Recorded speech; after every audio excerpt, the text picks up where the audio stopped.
Hey everyone. Hello, hello. Thank you so much for joining us for EduMatch Tweet and Talk, the very first one that we're doing live in about maybe a month and a half. We did a brand new one last month, but as you all probably know, we had some technical difficulties. So we did that one pre-recorded on Zoom. But still brought it to you as a podcast, live and direct. So right now we have a brand spanking new live episode. We are putting this out as we are recording it. So just wanted to welcome everyone for joining us.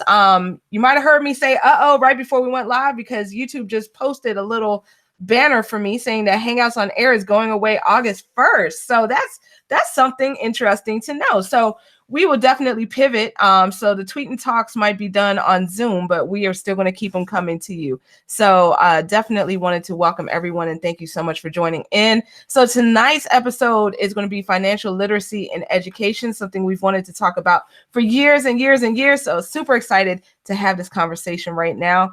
So thank you to Marcus, who is going to be our moderator tonight. We're going to come to introduction. So Marcus will go last, but we have two fantastic panelists with us. So we're going to start things off from my right to left. And if you're watching from your left to right, starting first with Dr. Will.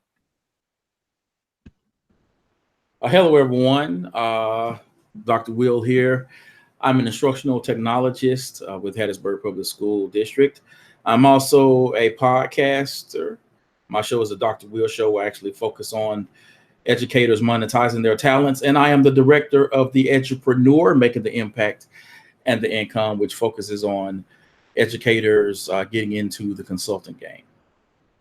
Awesome. Well, thank you so much for joining us, Dr. Will. And next up, we have another familiar face. So Letizian, welcome. And if you could please introduce yourself. Good afternoon, everyone. My name is Letizian Humphrey Ballantyne. I'm coming from Natchez, Mississippi. I teach 10th, 11th, and 12th grade English, and it's a pleasure to be here. So I'm ready to jump in and be as helpful and give as many resources as possible, and as well learn some. That is awesome. So thank you so much for being here, Letizian. It's always a pleasure chatting with you. So super excited to have you on panel. And last and certainly not least, we have our fantastic moderator, Marcus. So if you could please introduce yourself and take it away. Good evening, family. This is Marcus Smith from St. Louis. I am an educator at a local community college. I've been in the education field for about 11 years, having taught young people literally from 6th grade all the way up through college. I'm also a financial service provider as a way of being a licensed insurance agent in life and health, as well as property and casualty. And I teach financial literacy. So this is one of the areas that's of near and dear importance to me. So I'm looking forward to tonight. Awesome, as are we. So if you want to just go ahead and take it away. Okay, all right. Well, first and foremost, thank you, Sarah, for allowing me this opportunity to be able to share some things with the group and the audience that's going to be watching on YouTube and every other platform. Let me just say a little bit about myself. I got into this subject of financial literacy because I made a lot of bad decisions in my life, and I didn't have anyone to really teach me too much until I came in contact with a friend who later became a mentor of mine. And he began to point me in the direction of just having the proper information on what money is, how money works, and things of that nature. And he pointed me in the right direction, and as a result, I was able to just start studying. I was studying at a level that he couldn't continue to feed me, so I had to begin to feed myself and look for other mentors and other people that could give me some solid principles and content related to money, financial literacy, economics, and things of that nature. And the more that I started studying these things, I began to understand the political conversations and the debates that people were having, whether they were in politics or whether they were policy at the local level, state level, federal level, even arguments that people were having on a variety of different subject matters, even songs that people listen to. You'll be surprised when you pay attention to this, how much you'll hear the subject of money being discussed in music. So it's quite interesting, things of that nature. So with all that being said, let's kind of get into some of our questions and everything like that. I'm going to open it up, and I have a few questions that I want to ask everyone, and it doesn't matter who goes first. But the first question I wanted to ask everyone is, how do you define financial literacy? How do you define financial literacy? Anyone can answer that question starting off.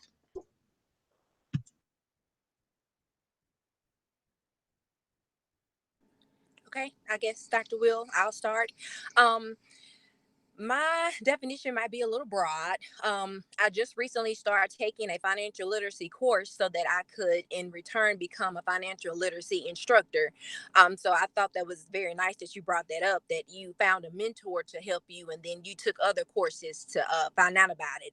I, too, have made some troubling decisions when it comes to income, to savings, and retirement, and all of those wonderful things, credit cards especially.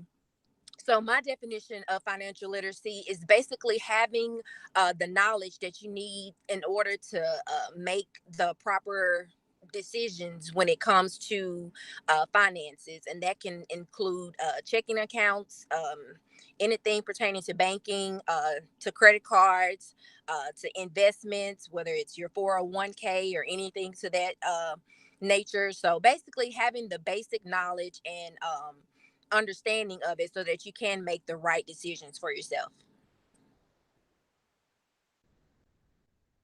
Okay. Thank you. Thank you. Dr. Will? For me, it's about sort of having the understanding of the do's and don'ts that lead to your financial health. Like a lot of other people, you get the undergrad and everyone's handing you a credit card, and I took them. And the one of the things about being an undergrad and being a college student, you get a bunch of credit cards, but you don't have a lot of income coming in. So I had my missteps. And then, of course, like everyone, here, once you get into the classroom, there's a finite amount of money you can make from your job, and there is no raise you can get in terms of negotiating your pay. So being able to understand finances on that level, to be able to maximize not only what I make, but creating multiple streams of income is what got me into financial literacy. Understood. Anyone else like to contribute before I go on to my next question, or before I give my piece? Sarah shaking her head. Okay. Okay. Well, when I define financial literacy as the ability to read, write, and speak the language of money, economics, and finance. That's how I define financial literacy.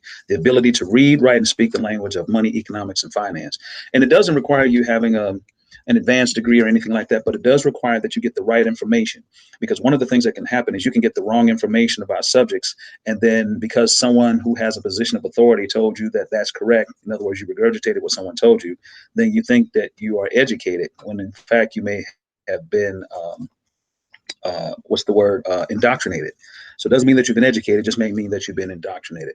Okay, so let me get to the next question. Next question is, why is financial literacy important to you? Okay, I guess I'll go again. Financial literacy is important to me because of the fact that I have a family, and I want to make sure that I instill in them a better understanding of financial literacy, which is something that I lacked. And I think it could be due to the lack of knowledge passed down through generations. So because I didn't get it from my mother per se, I want to make sure that my children actually receive it from me so that they have a better understanding, and then we can change the generational curse and they have a better understanding to actually pass down to their children and so far on. So definitely for me, it's more of having an understanding of it so that I can pass it to my children, and also as far as in I think portion later down the line, but passing it to my children in the classroom and outside in my community. Okay, Dr. Will? I just, it's important for me because I don't want to, go back. I don't want to be in a situation where I don't have the necessary funds not only for my lifestyle, but be able to do a couple of things that you want to have and be ready for when surprises pop up.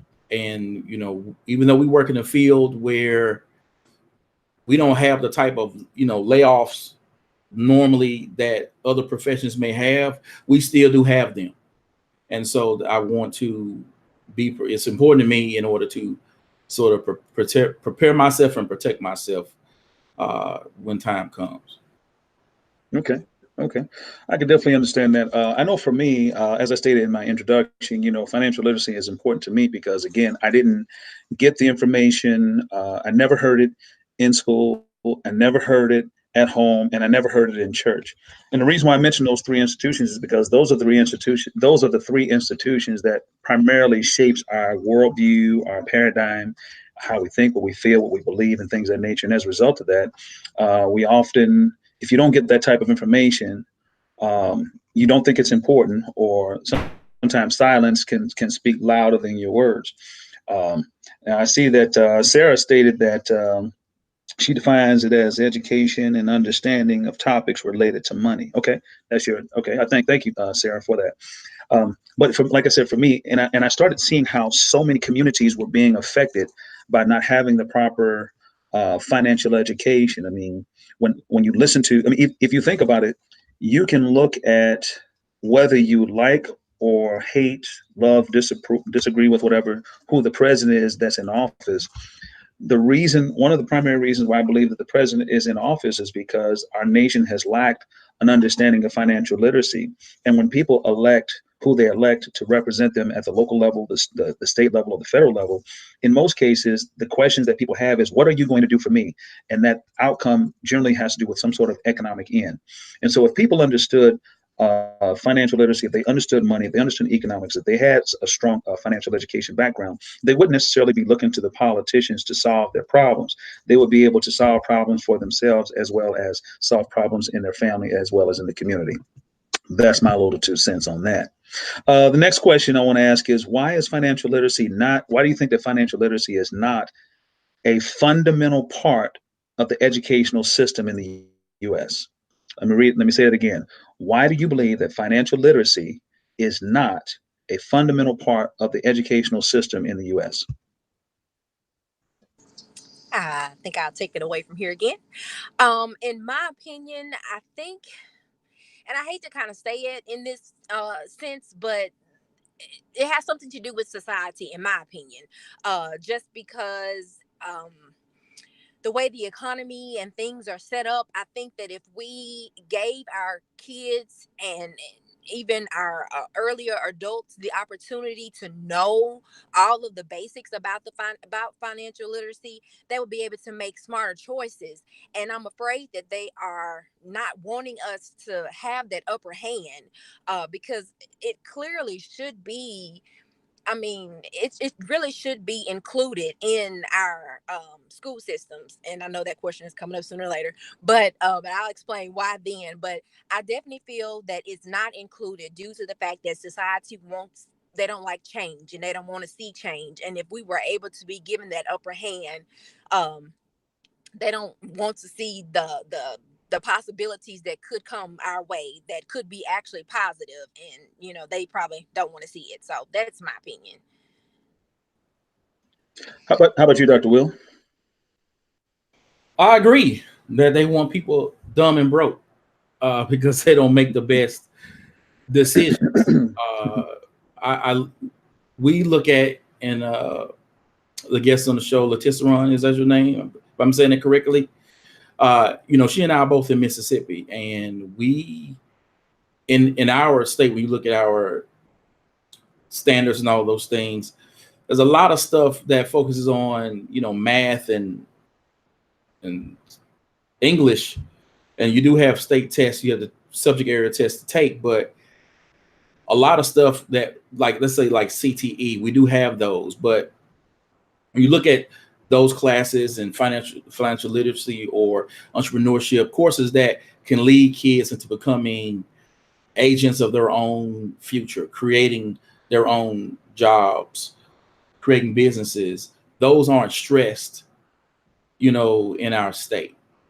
And I just see it as something that across the board, we do a great job to a certain extent of teaching people how to go work for other people, but not to go create businesses and opportunities for themselves and others. Okay. Thank you for that. This week, but let me say this. This past week, I did some financial literacy teaching sessions with some students at a local Boys and Girls Club. And I worked for the Boys and Girls Club for about 9 years. So I actually taught their curriculum. And in the process of teaching their curriculum, I used to supplement their curriculum with a lot of things that I had learned. But one of the things that I had learned was that it seems that what is considered financial education or financial literacy that's taught in the school system primarily teaches people to be consumers. It teaches them to either be consumers or to be better debtors. And for those who are not familiar, there's a gentleman by the name of Robert Kiyosaki who wrote a book called Rich Dad, Poor Dad. And his second book, well, the title of the book was Rich Dad, Poor Dad, and the subtitle was What the Rich Teach Their Children That the Poor and Middle Class Never Learn in School. Now, that's not a plug for his book. I'm not an affiliate of his, but I'm saying that because he talks about the difference in terms of how people think about money, economics, and finance. His second book is called Cash Flow Quadrant, and Cash Flow Quadrant talks about the 4 ways how people make money. He talks about the employee, the self-employed, the business owner, and the investor. And when I listen to people who talk about money, economics, and finance, I'm always listening for which side of the quadrant are they speaking from? Because when you understand what side of the quadrant they speak from, then you can understand why it seems that people can talk about the exact same subject matter, but they're speaking about it from 2 different opinions or opposing viewpoints. So it can cause confusion for people who don't have a point of reference for those things. And so anyway, I taught 4 sessions on financial literacy this week, and by the end of the class, these were students who were 10 from ages 10 up to 14, and they understood the 5 asset classes. I taught about the 5 asset classes. I talked about the 3 types of income that people can make. I talked about the 4 ways how people make money. I talked about the 4 things that takes your money, and in the process of talking to them about that, they were all like, "Hey, I'm not interested in being an athlete. I'm not interested in being an entertainer. I want to be an entrepreneur. I want to be a business owner."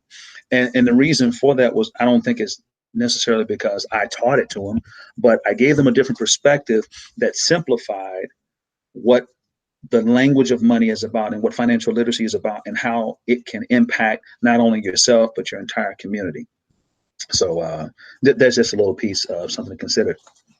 Here's another question for you all. Why do you believe that financial literacy is not a requirement for graduation in our high schools? Why do you believe that financial literacy is not a requirement for graduating in our high schools? I guess I'll start there too. Um, I believe that it's not a requirement just because of what was stated before. They don't really push it as they should.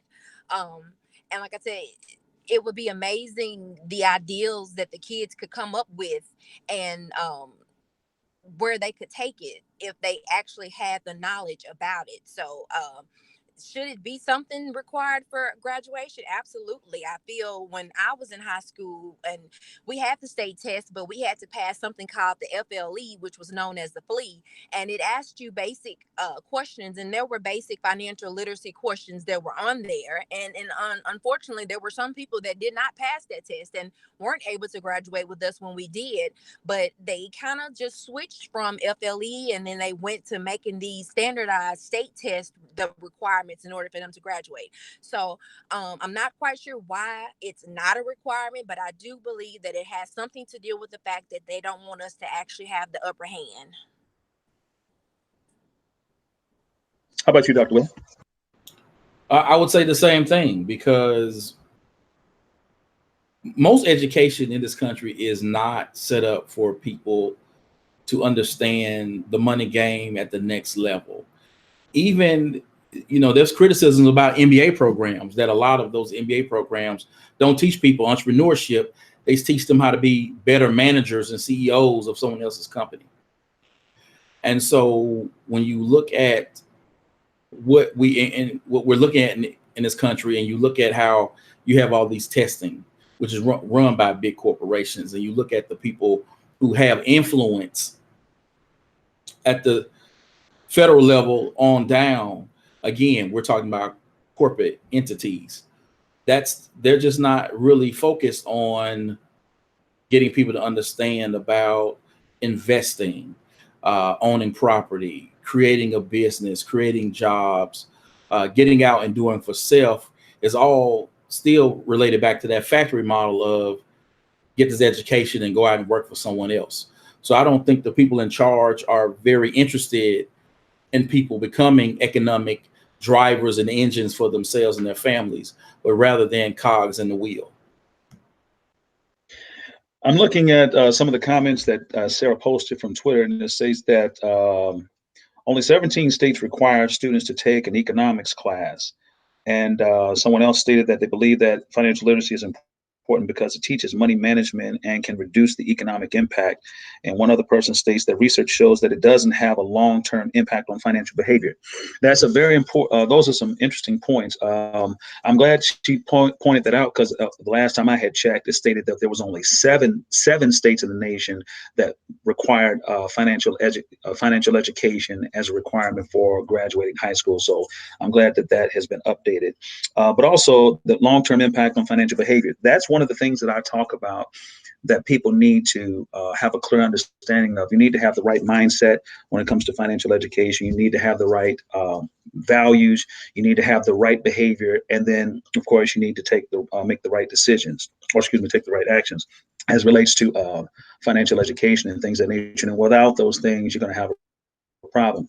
But let me also say this. Dr. Will, I love what you said about it's not the model that exists. If most people look back in history, we teach history for those that are history buffs. If you teach history or you study history, a lot of times we study it for the facts, dates, people, time, and places, and things of nature, but we don't interpret history the way we ought to. And the reason why I say that is because when you look at the economic system, we used to be in an agrarian society, and then technology came along. We went from an agrarian society to an industrial model. And so then that's where people came from the rural communities and then began to come to the factories and work on plants and work a job and things of nature, where they got paid every week, or more frequently than getting paid when the harvest season came in and things of that nature. Then we moved from we moved from that age of industrial age to the information age, and then we moved from the information age to where we are now, which is the cyber age. But our educational system still teaches based on that agrarian style, that industrial age model. And so really our educational system is really kind of outdated when you look at how people make money and how technology has constantly moved us forward. But when we get into things like automation and globalization and digitalization and privatization, monetization, those sorts of things, that's affecting us now. And everyone who's an educator will understand this. The Red for Ed campaign that was going around in different parts of the country, that's dealing with economics, and teachers are saying, hey, we need to be paid more and things of this nature. But consider the fact that if jobs are being replaced by automation, technology, and all these other different things, then how are we as educators, how are we properly positioned to be able to help our students learn, as well as be able to safeguard ourselves, whether we are protecting our jobs or whether we're able to successfully transition into entrepreneurship and not be concerned about having to work for a paycheck. But that's my own personal commentary. So here's another question for you. How do you as an educator incorporate financial literacy into your lessons? How do you as an educator incorporate financial literacy into your lessons? And I'll go once again. Currently, like I said, I am taking a financial literacy course to basically give myself more knowledge and more understanding about financial literacy. I also did a Donors Choose project that was pertaining to financial literacy so that I could incorporate some financial literacy within the classroom. One of the activities I received was like a 5-minute bell ringer booklet that gives us different types of scenarios. And then we would take a few minutes amongst the kids, and then we would discuss it. And then we would come back together as a whole group and discuss it. With me teaching English, it's kind of hard to incorporate it. But for instance, the 5-minute bell ringers, and then say, for instance, if we get done with a lesson that we're going over, if we get through with it earlier, then we have time to incorporate the financial literacy that I have available, so that we're using all of our time all the way up to bell to bell, as they say. Dr. Will.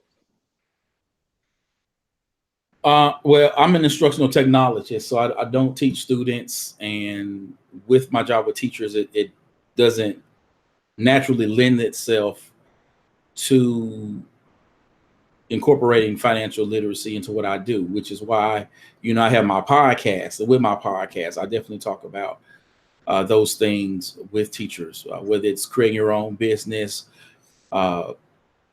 tax, understanding taxes, savings, investing, creating multiple streams of income. Those are things that I cover in my podcast. But I want to ask you something, Mark, because you touched on something, but I don't think we focus enough about this either, is your mindset when it comes to money. Mm-hmm. Because, you can have people who are, let's say they can be athletes, they can be entertainers, they can be someone who's the first person in their family to get out and become a doctor, where they could be making $700,000 a year, but they're still living check to check because their mindset in terms of money is different. And no one should be living paycheck to paycheck. You're making $700,000, but it happens to people because their mindset when it comes to how do I think about money, what is my relationship with money, how do I work with money, is from that deficit perspective, that all they're doing is just spending and spending and spending and not understanding how to flip that money to make more money, how to save money, how to make wise choices with their spending. So you have so many people, oh man, he made $150 million in the NBA. Why he back in the hood? Because his mindset with money, correct, you know what I'm saying, did not prepare him for that life. Correct. You touch on something that's very, very important because I put a couple of videos in the chat at the beginning before we started the conversation. I put a couple of videos on there from Robert Kiyosaki, and he talked about fake teachers, fake assets, and fake money. And one of the things he also spoke about is the mindset that people have. It doesn't matter how much money that you give a person. It's not the money that makes you rich. It's your mentality and your behavior that makes you rich. In fact, he goes on to say that two things that a person needs to have is you need to have financial education as well as business skills in order to create wealth, if that's what you want to create. My belief is this: everyone is not going to be wealthy. And there's a distinction between being rich versus being wealthy. Everyone is not interested in that, but I believe that everyone should at least be exposed to what the differences are, as opposed to having the decision made for you based upon our educational system. If we go back to what I said about the cash flow quadrant in our educational system teaches only one side of that, and that is to be an employee, or at the best to be self-employed.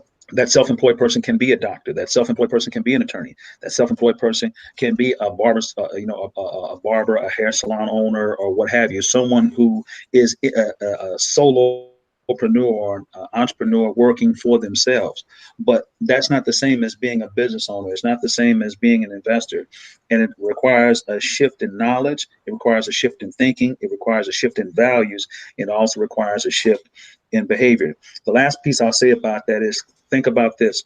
There are people who have the mentality that the best way for them to become rich is either to win a lawsuit. If you're in a wreck, you can get a check by calling this law firm, or if you play the lottery, or if you have a rich relative that dies and leaves you money. Those are the three primary ways that people think that they're going to become wealthy. Very few people, or unless you think about becoming an athlete, an entertainer, or something like that, very few people think about creating, assets, creating companies, creating businesses that add value to people's lives, solves problems, fills a need, and in the process, you become wealthy from that. So by serving people, by helping people, by doing what's in the best interest of people. And we as educators, I think we have a great opportunity to be able to change the narrative about what that looks like, because since people bring their children and bring their youngsters into our classroom, into our space under our influence, we have an obligation and responsibility to be able to impart that if you want to see the future better for them. I already know there's some educators that's like, well, they won't let us do this, or I don't have the time. That's just another thing to teach. Well, consider this. Now, I know it's going to be a controversial statement. I had a student recently, when I was talking to those young people at the Boys and Girls Club, young man told me flat out he's a drug dealer. And there was a time where I would have been upset about that.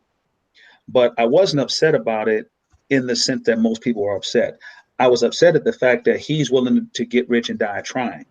But I commended him for the fact that he wants to get off of his due for something and try to do something for himself. And I said, now you're learning skills that if you have the right product, you have the right service, you can convert those same skills into something and do something beneficial. And I told him of a young man that lives here in St. Louis. His name is Jalen Bledsoe. If you get a chance to look him up online, his name is Jalen Bledsoe. I had the privilege of meeting him when he was 13 years old. And when he was 13, he had started an IT company when he was in the 7th grade.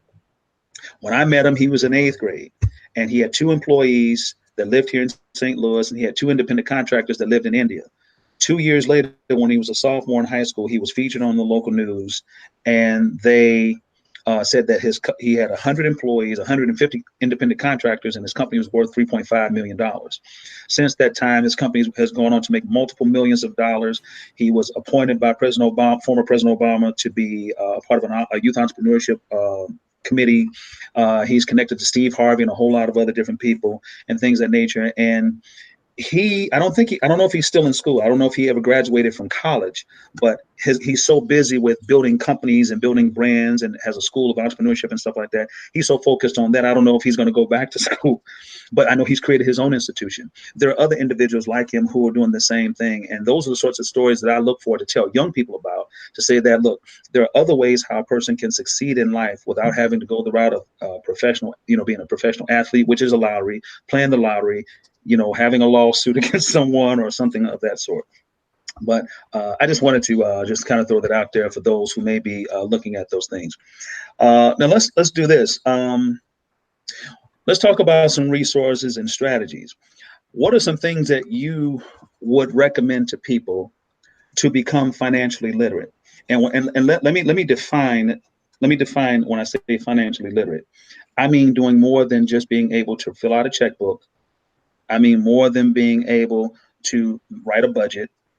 What are some things that you would recommend for people to do concerning those sorts of things? Okay, if I could jump in really quickly, this is kind of a liaison between the last question and this question about like how you can incorporate it into your classroom. So my district had a program that was subsidized from everfi.com, and they have a self-paced financial literacy unit for students that gives them simulations and all kinds of things that they can work on. And it was offered to our district completely free. I think that they have like different companies that sponsor it and can, send it out to districts. So I thought that was really cool. I use that with my high schoolers, I want to say, but definitely I would recommend that as one potential resource. Okay, thank you, Ms. Sarah. Anyone else?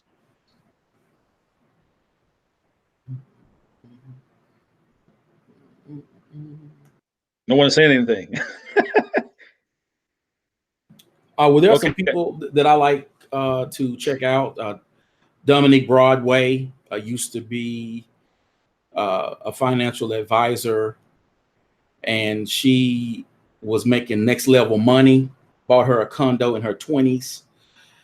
But she just noticed that the clients she was working with were clients that she knew.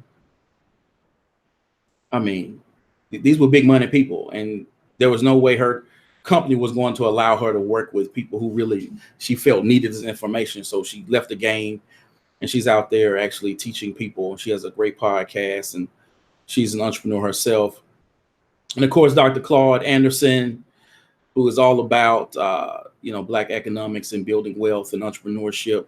Those would be the people I would suggest that folks go to their websites and go to YouTube and just do a search and check out the videos and talks that they do. Okay. Anyone else? I'm just soaking it all in, grabbing it all in, taking it in, so that I know what resources I can go to get more information for. All right. Well, let me just add this. You've heard me talk about Dr. Robert Kiyosaki, and I've read probably about 20, maybe 25 of his books. I've read books from Dr. Boyce Watkins. I've read books from Dr. Claude Anderson. I've read books from Jeff Smith. I've read books from G.W. Griffin, G.W. Griffin, that was a really good book. The name of the book is called The Creature from Jekyll Island. That was a book that talks about the creation of the Federal Reserve. And one of the things that most people don't understand, we live in a capitalistic society, but we don't understand the elements of capitalism. We don't understand that the four elements of capitalism deals with ownership of, well, first of all, capitalism is production and profits in private hands, or private ownership of production and profits.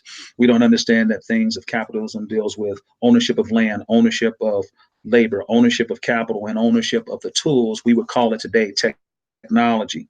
When you own those four things, or one of those four things, you're in a position to control what other people do. But The Creature from Jekyll Island talks about the creation of the Federal Reserve, and it talks about the events that we learned about in history, how they were related to the central banking system. That is a book. It's about 700 pages, and it probably took me about 3 weeks to read it. But that really gave me a solid foundation about some of these things related to money, economics, and finance.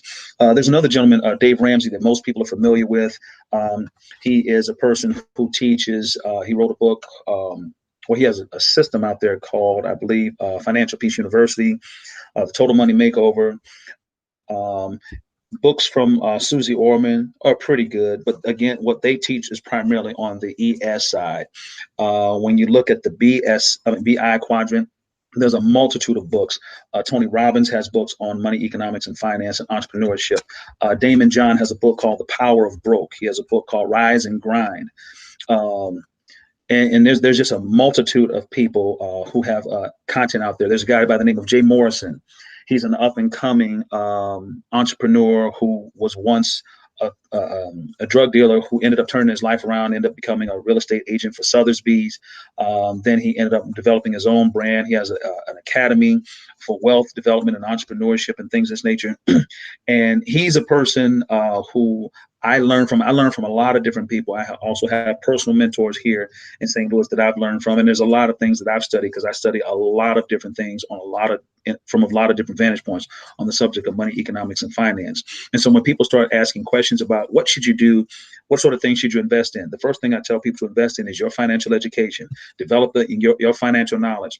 Develop your understanding of money, economics, and finance. Understand what taxes are. Understand what debt is. Understand inflation, understand retirement, because there's really two components to the economic system. That's taxes and debt. Those are the two basic things in the financial system. If you don't understand that, no matter what you learn about credit, no matter anything else you learn about money, you'll still have a deficit in your knowledge. So go to the library, some of the local libraries, whether it's at your university or if it's the public library. If you go to those locations, you're going to find that there's a lot of dust on those books. And the reason why there's a lot of dust on those books is because people don't read books anymore. And there's a statement that used to be very popular that if you want to hide something from someone, put it in a book. Well, especially when you talk about money. And anyone who's looked at YouTube right now, everyone is now in this thing called e-commerce and electronic business.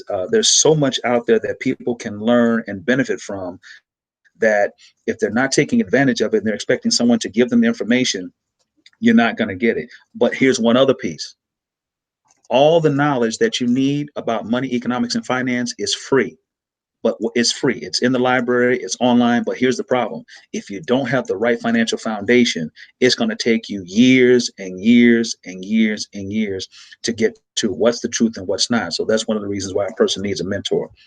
So with that being said, I have a lot of other questions that I would like to answer, but I have to be mindful of our time. I want to make sure that I'm not going over time with Ms. Sarah and everything like that, because I do want to be invited back just in case we ever decide to talk about this subject matter again.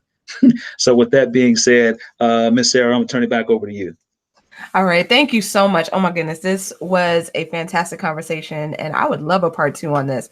I learned so much from all of you. So huge shout out to Marcus, our moderator, as well as Letizian, and to Dr. Will, our panelist.